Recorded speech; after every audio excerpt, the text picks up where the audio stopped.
With that, good evening and welcome to a special TV show episode of 3.5 Gentlemen. We're excited about Season 7 and our lineup of movies and TV shows, and we're about to bring you one of those TV shows tonight. Brandon, what do we got? Yes. Well, we've got Widow's Bay, which is a critically acclaimed horror comedy series on Apple TV. Now, this show follows Tom Loftus, played by Matthew Rhys, the well-meaning but unpopular mayor of a small, cozy, seeming New England tourist island. And when you write it like that, Sean, because this is Sean's script, it sounds like it's a cozy seeming like a New England town. But anyway, it's a New England tourist. It's cozy island. Seeming because cozy just because seeming. you read it incorrectly, doesn't mean it's written incorrectly. So it actually says cozy seeming, not New England. So cozy seeming. New England tourist island. Who is desperate to turn his struggling off-the-grid community into the next big tourist hotspot? And what is crack-a-lackin'? Ed. That's what I want to know. I have a part. Read the script. Just kidding. I had it right here in front of my face. I was waiting. Widow's Bay has a 8.3 out of 10 on IMDb and a 97 on credits and a 93 on Rotten Tomatoes. So this is one of those shows. Sleeper shows that Jeremiah kind of pointed to and said, "Hey, I think we should do this show." I was reluctant because it's horror related, and I don't like horror at all, as you know, if you've listened to any of the episodes of this podcast. But he won me over in the end because I watched the first episode. It's not scary so much as startling.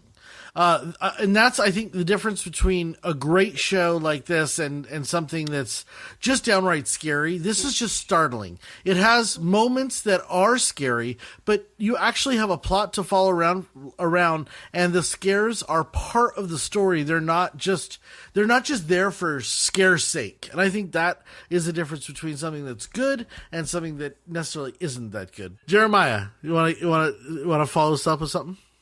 Yeah, a lot of people are talking about this. A lot of people are in social media are going crazy for this show, and I thought this would be a fun thing to talk about. They said it's like a little Spielberg mix with a little Twin Peaks with the greatest hits of Stephen King into this one show. I'm like, okay, well, that sounds interesting and shit. You got me right there. And it's terrifying for me to watch a show, but it's also kind of funny. Like, I don't know what it is, but this town is just this own type of its own weird little thing going on here. But the mayor is just trying to reminds me of the mayor from Jaws, by the way. From Jaws, yeah. And he's just trying to just bring something in. But to me, it's like it doesn't take itself seriously, and you're kind of in with the jokes, but you're also kind of terrified at the same time. And I actually really enjoy that aspect of the show. A little bit of it for me reminds me of the book Scary Stories. Just I'm hearing all these To Tell in the Dark. The books.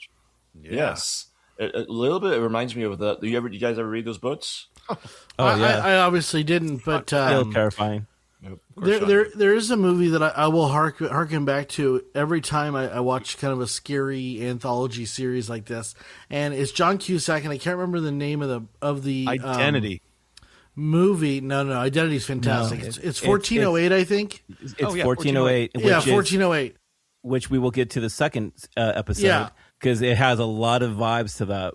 But one of the aspects of the show that I think makes it more successful than other projects is that you identify with the mayor in that you don't believe. So he is, I would consider him a non-believer in this town and the mystical things that happen in this town. He's kind of a skeptic, if you will. And you have Stephen Root, who to me is famous from something like Dodgeball or Office Space, or pick 10 movies that are just fantastic small little roles that he is just he steals every scene that he's in.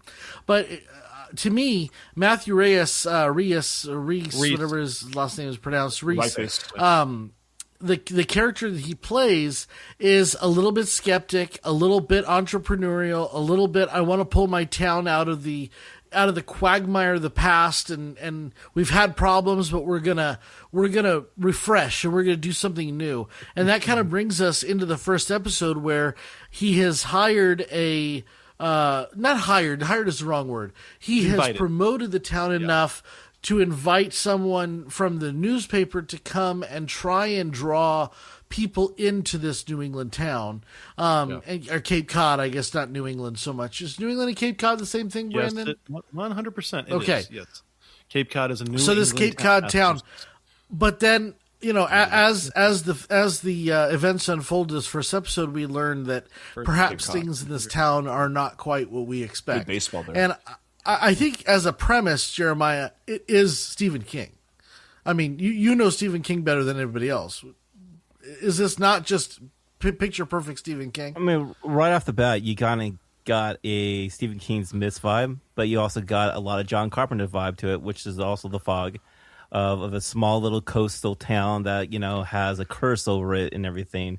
Mm-hmm. But Eddie is kind of right of how what the show does is that it kind of gives you the Monster of the Week episode type of thing.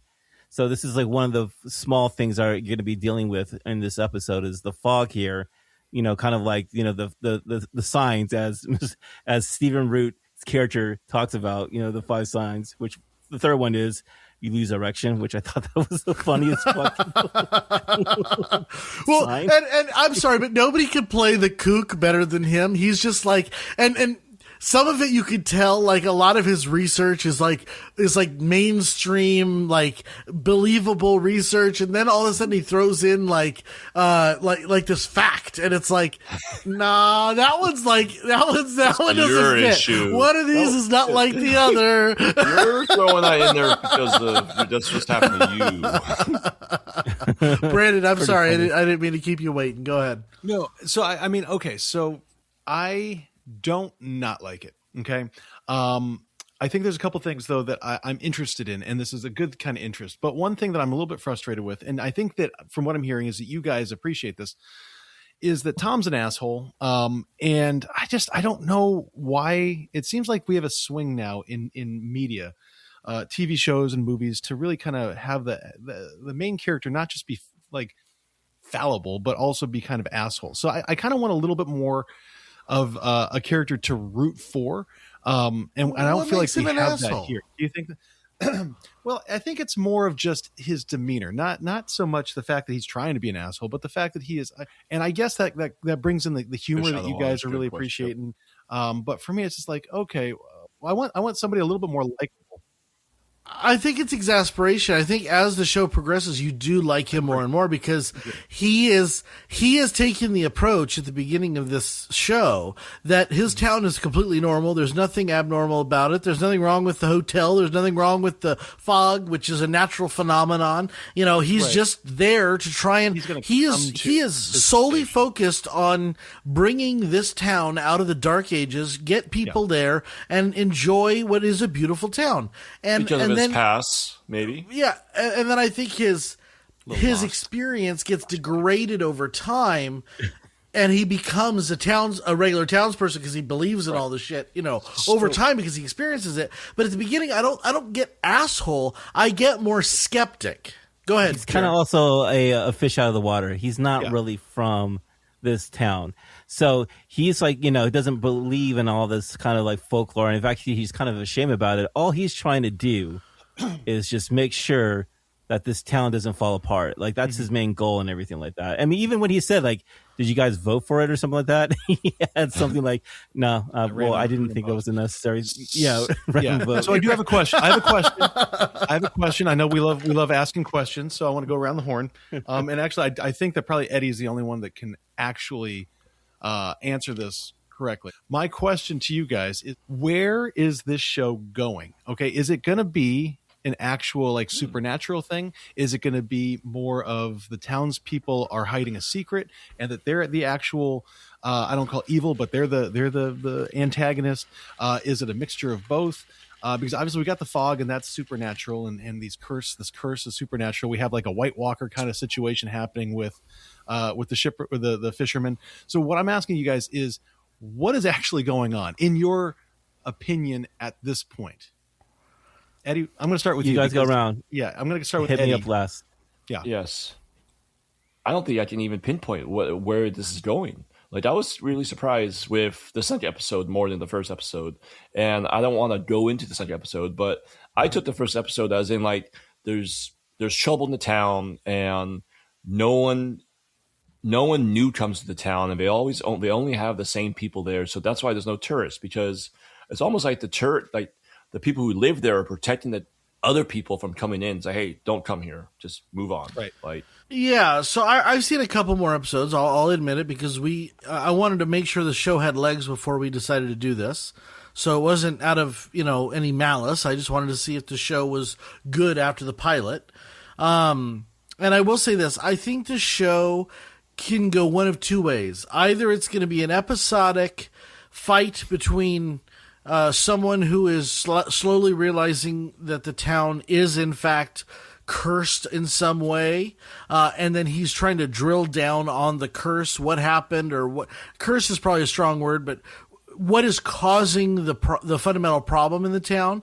That could be one way they go, or he can continue to disbelieve that these things are happening and ignore what's right in front of his face, and then introduce tourists and create kind of a mecca for people to go during the summer, only to create a catastrophic problem. I think those are kind of the only two ways we can go with the story long term. That being said, I think that the idea that this is going to go more than 1 or 2, maybe 3 seasons I could not imagine it going more than 3. Let's put it that way. Okay. Jeremiah. Rewatching this episode over again, I think the best scene in this episode was when the author goes into the historical society, the museum. And if you look at all the props and everything in that museum, it literally foreshadows everything what the town has and will be going throughout each episode moving forward. It really tells you a lot, like, wow, okay, so this is happening here. Okay, this town went to cannibalism, and oh my God, okay. Or, oh, we burn witches in here and everything like that. Or what's going on. And you hear things throughout even the episode, like one of the best characters, I think, is Patricia. Her name is Katie Flynn. And she was chased by the boogeyman. And there was a serial killer of a boogeyman. No way. That literally killed teenagers when she was young. In this episode, or I mean, in this season? No, what she was talking about, she was chasing the boogeyman. Yeah, and then he said an asshole thing, which was like, "Well, you were an adult, so you were safe." Right? It was Jeremiah. Yeah, he goes, "You're 40." Yeah. She's like, "Thanks." Jeremiah, we know that things are going to happen, and we know that some things are tied to that scene, but we don't have any indication of why. And I mean, I'm 4 episodes in, I still don't have any indication of why. So, do you think that's that's the root of Brandon's question? Are we going to find out a why? Like, are we going to find out that everything's connected, or is this just a cursed town? I think we're going to find more connected, because each episode is that you are going with the mayor and you're going with Wyatt, and you're actually getting the pure understanding. It's almost like a Scooby-Doo type of a series where you're actually finding the clues on what is happening here. Episodes 6 and 7, that's really what I want to know. We don't know yet. We don't know yet if it's supernatural. What do you think? That would be very interesting if it wasn't supernatural. Anyway, Jeremiah. Right. Yeah. What I'm trying to do, listeners, is like, I don't want to break it down without spoiling it for you. You know what I'm saying? Right. So I don't want to fuck that up for you. That's why I'm trying to I'm tripping over my words. But you're gonna see a lot of different situations on 5, 6, where you're gonna be like, oh, okay, we're gonna get some cannibalism. This is where we're at. Yes. How many episodes? Yeah, I think there's 8 total. No, there's 10. There's 10 episodes. I hope maybe I hope there's a second season, but I hope first season maybe is about like all the paranormal activity going on this island. And I hope maybe towards the end, the mayor, Tom, right? The governor, I don't know what his actual job is. He's a mayor. I hope he finds a way to make money it'll be funny to pull this. Is like he finds, like, you know what? If I could solve each one of these one at a time, this island could be uncursed, and he slowly dissolves that. So he's gonna monetize the curses. He's gonna monetize the come here for a horror experience. I like or that. like, hey, it's no more. It's clown free. You know, like or, I don't know. Let's talk about the end of the episode, because I think that for me is the indicator of where this show is going, and I hope it's going there. And that is, right, it pans down underneath the restaurant, and we get this kind of basement cellar with this chair with straps on it. And so obviously it's showing there's stuff hidden from the population in this town. But I think that I'm reading this as the fog and the mist is a red herring, and that really the evil lies within the town, that it's almost cultish. I haven't seen the movies, so, you know, listeners, skewer me if you want. But it reminds me a little bit of kind of like the Midsummer or the Wicker Man, where you have this kind of cultish something has been unleashed, town, right? Or island.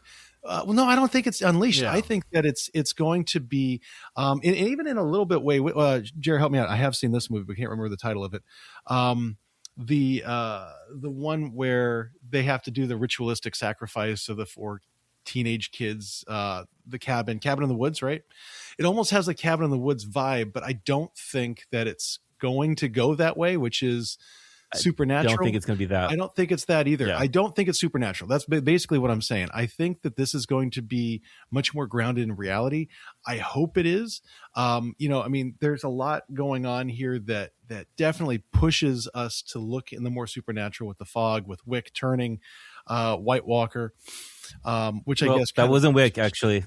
That was someone else. No, not Wick. I'm sorry. That was Shep. And the other thing I really love about Shep. this, and we haven't talked about, we need to talk about it, is it kind of almost seemed like a throwaway line. And I feel like I'm now like cutting my legs out from under me. So maybe it is supernatural, but he was 37 years old. And I thought that was badass when he's looking at the autopsy report. And gosh darn it, if that was episode 2 and I did a Sean right there, I'm sorry. But it shows that Shep is 37 years old, and obviously the dude is much older than 37. So there is something going on. And you know what?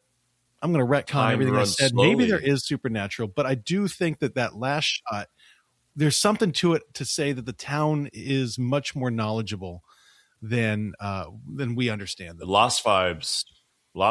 I see it now. I'm not sure I agree with all of what you said, Brandon, but I think you and Jeremiah and Ed in part have this under control, which is it feels supernatural. But it wouldn't be surprising if it wasn't supernatural at the end, if it was something else or something demonic or something like, I mean, there's so many answers that you could go. I think that most importantly, we're going to be introduced to different crises or different amalgamations of this evil, and we are going to work toward why this evil is present on the island and what has unleashed it. Because I do feel like there's a moment of unleashing. In the first episode, you get this idea, Stephen Root specifically, his character kind of comes unglued and saying it's happening again, like the fog is coming, this has happened before, like we know that this shit's gonna unleash on the town. You need to get into undercover, you need to put whatever you need to do, but it does create kind of this idea that it's happened before, it's happening again. Maybe it's cyclical. Maybe it's a little Welcome to Derry-ish, where it's every 33 years or whatever, whatever that 27 years. Maybe it's a little, who knows? But I think that's kind of the vibe we're going for, is that something has happened. It's releasing these events. The mayor is skeptical of the events. He's going to experience the events. And then we're going to get into a deeper meaning or deeper understanding of why the events are taking place. I think that's the structure of the show. And that's why I think it's good, is because that's a novel, good structure. It's not, it's not like all the other shows out there. It's something that's a little different. What's really cool about this episode and what happens to the next episode is that it doesn't it doesn't put all its cards on the table right there. Like, this is the problem here. This is what you're going to be focusing on. You're like, okay, what's the next fucked up shit that's going to happen moving forward on that? Mm-hmm. Or something that actually draws more of attention. I mean, the basement, it's still creepy. We have an idea, but we don't really know what the idea is. Right. Who's the and that's who more the terrifying for, now. Right. Yeah. Well, I'm excited to find out. Yeah, I mean, and did that person escape? And is that the reason why this is all happening? And was that person imprisoned, 40 years ago? Who knows? Or is that still being used weirdly for cult vibes? Town people, bringing people in, Yeah. What do we think of the acting? Because I think that a lot of times in these horror type shows, there's a lot of overacting, a lot of and I understand that it's hard to be scared on screen. I get that. But to me, this show, it seems so grounded in the way that Matthew, to me, this is how I would respond if the shit was starting to go south on me. That's literally what I thought when I was watching this episode. I'm like, this reminds me of either Sean or Brandon of how they would react. Literally like this. No, everything's fine. We're good. We're good. He's just like, what the fuck's the haunt? Yeah. Is it more of a terror? This is how. Is it like? I like is it how you say that. See, he's an asshole. It reminds you of that. He plays an asshole. It's just that's how he does it with his own house. That's why I'm it's how he does it with his own house. The house he's in. He's trying to debunk everything. Yeah, he doesn't really believe it. You're right. To answer your question, Sean, I really like him. Whether I like his character or not, I think his acting is good. Stephen Root is honestly he's not Brendan Gleeson because he's tops for me as far as character actor who can just fucking manage everything. But Stephen Root, you gotta watch Spider-Man Noir, by the way. Because Brendan Gleeson's the villain in that, and he's fantastic. Listen, Sean, let's keep on the road that we're on right now. I will say something that I know is going to piss you guys off, and I'm sorry for it. I'm not trying to be antagonistic. I can't stand Patricia. I hate her character. I hate the acting in it. She is just, you talk about over the top. I think that she's over the top. And maybe after episode 2, because I've only seen 1 and 2, maybe it kind of gets a little bit more normal, or I just kind of figure out her character. But I would say that she's the only weak link in the entire cast. I really thought his son. I think his son is so fucking well, we haven't contrary, seen him yet. But not combative. The son is a little fucking annoying. I do agree, but I'm also thinking how shitty would it be to be stuck on a fucking island your whole fucking life? It's almost like he's just a sheltered child in a lot of ways, Oh, dude, those stoners are ridiculous, man. I'm sorry. Embrace it, Jeremiah. Embrace it. And also, Patricia, I don't think you're supposed to like her for the first time, actually, when you first meet her. Because she's just a little fucking annoying. She feels like she's trying so hard and everything like that. I feel like the actress is trying so hard. But maybe I'm reading too much into that. Character is just, she's a bright light of this fucking series. I have to tell you. I was expecting somebody to die in episode 1. I was expecting, if the fog came in, I was just like, okay, but then... Well, I think that was, like Brandon said, it was a red herring, though, because it was almost like you expected things to happen and they didn't really happen. And at the end of the episode, you've got kind of a happy ending, which is that Widow's Bay is now a feature in a New York Times article or something like that. I don't remember what paper it was. Yeah, New York Times. New York Times, a must go or something like that. So the next Martha Vineyard or whatever that thing is. Because I was expecting, the mayor. He's fresh mayor, and he's like, "There's something in the fog. Don't go outside." And he's like telling people, "Don't go outside. Let's everyone stay inside." And he's in the bar. Let's everyone stay inside. And it almost seems like the town people or whoever's there's like, we know what's out there, fucker. We're good. It seems like we're just gonna stay here. We're gonna have a couple cocktails and wait for it to pass. You can panic all you want. Yes. And this is what I think is so interesting about the show is the mayor Matthew Rhys. He doesn't believe anything, but then when he starts to believe, it's like he goes from 0 to 150. It's not just like skepticism. It's not this natural transition. It's complete and utter panic of, oh my God, what they're saying might be true. Bar the doors, change the locks, change the whole world. And I think that's just such an interesting reaction to what's going on because he's not easing into it. He's jumping into it head first. The belief aspect of it. That's what the nice part about that is at the end of the episode, he's washing his hand and he's just like, something's in the fog. Like, you can't believe he fucking said that, like, are you kidding me? This is so ridiculous.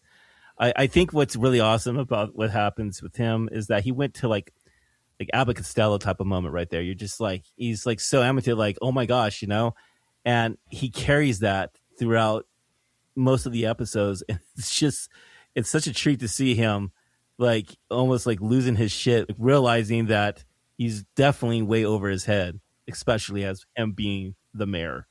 Let me just get my screen up. And that, listeners, brings us to the end of review. Now, brother, also known as previewing Willie the Clown, please take us through our scale so each of the hosts can give a movie or an episode rating. I also go by William. You can go by William. I actually like that. William the Clown, William the Third. That's All right. 0, the perfect episode.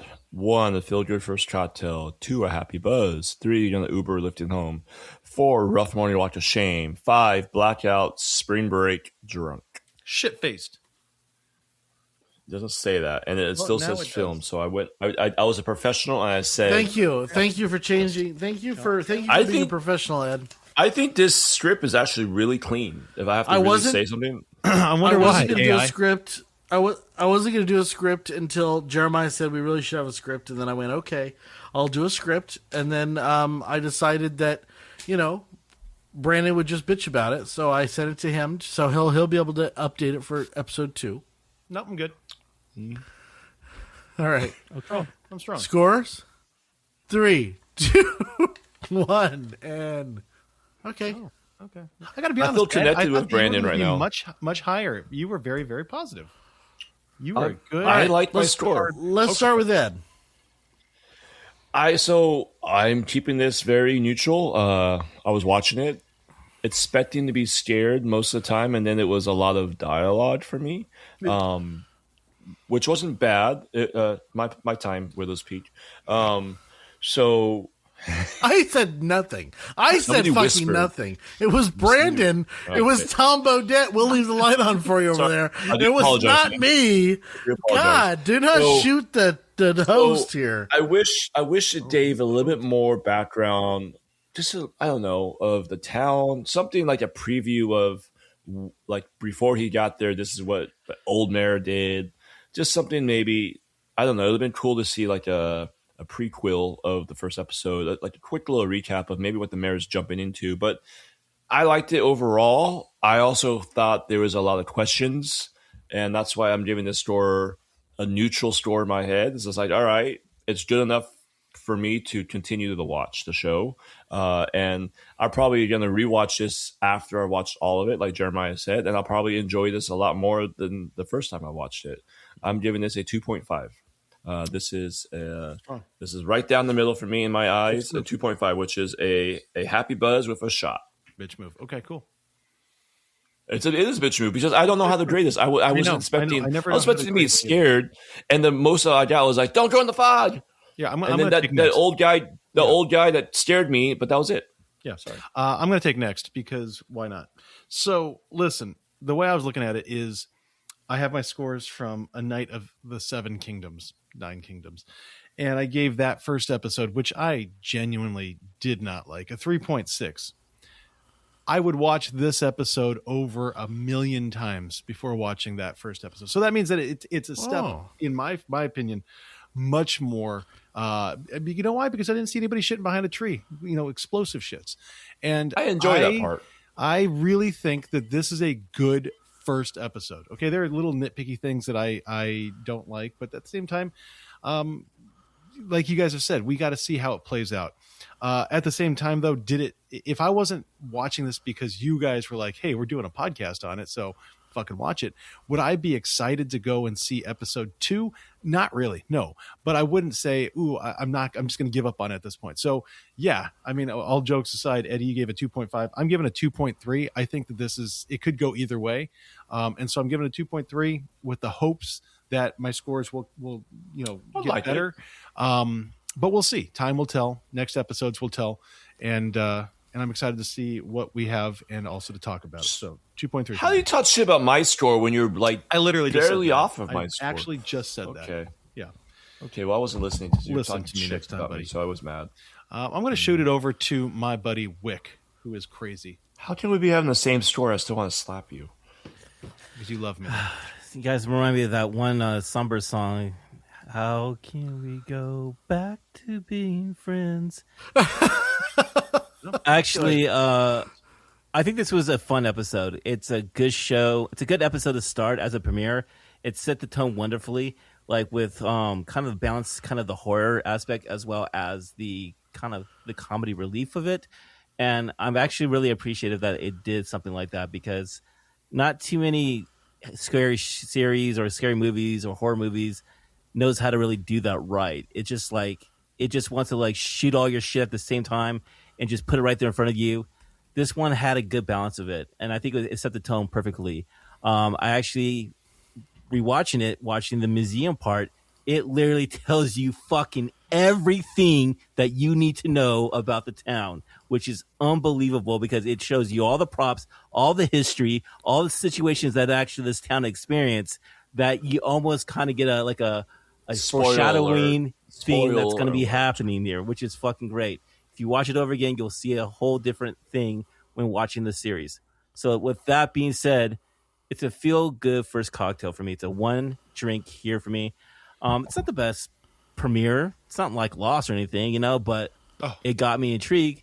And I'm like, okay, let's see what the next episode has. So that's where I'm at. 2.2. Yeah, he's going 1. But one for drink. those of you guys keeping score at home, that is a 1.0. It's a one drink for me, guys. There you go. Okay. All right, Sean. So, So for me, I've watched a ton of fucking pilots. I watch pilots all the time. And for me, this pilot it accomplished things that most pilots don't. It set up a compelling story, it introduced compelling characters, and it set a tone that is consistent among the rest of the episodes. I think that's the most important thing.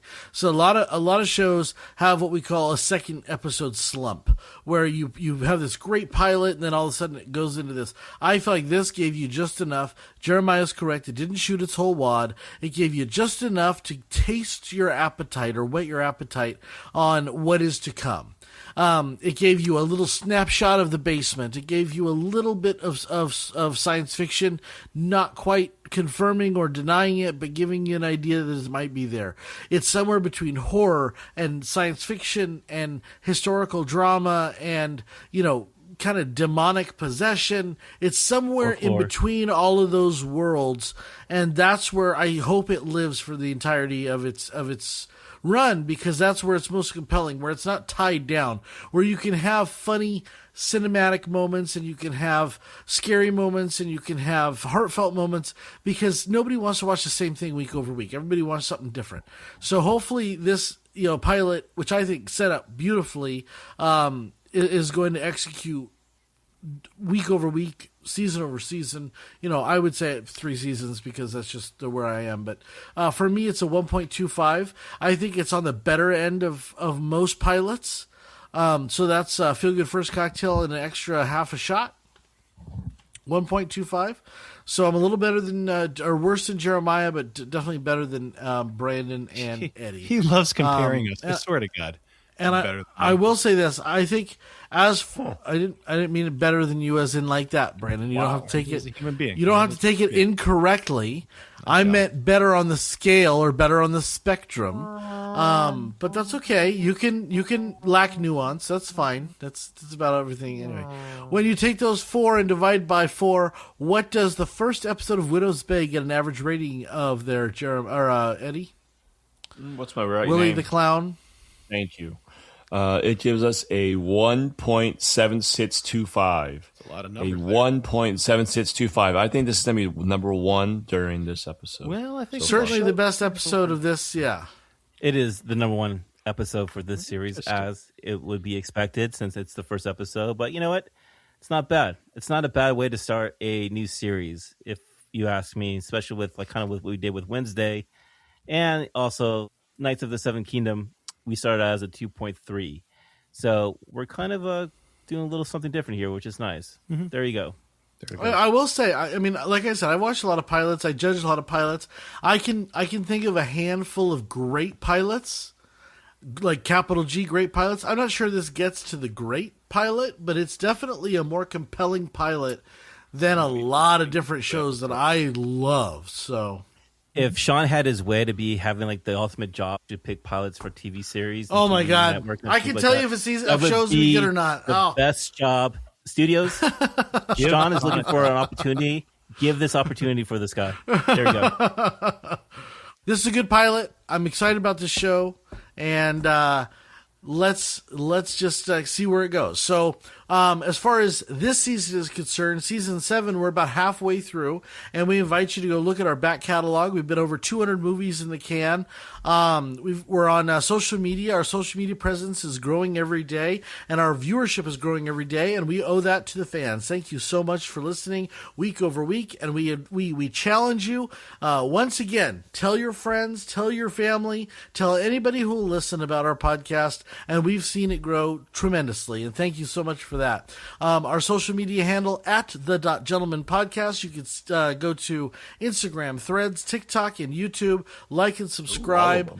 All the same. So you could like and subscribe us on YouTube, and you can ring that bell. With that, we want to thank you so much for listening, and we will see you next episode 2, called Lodged of Widow's Bay.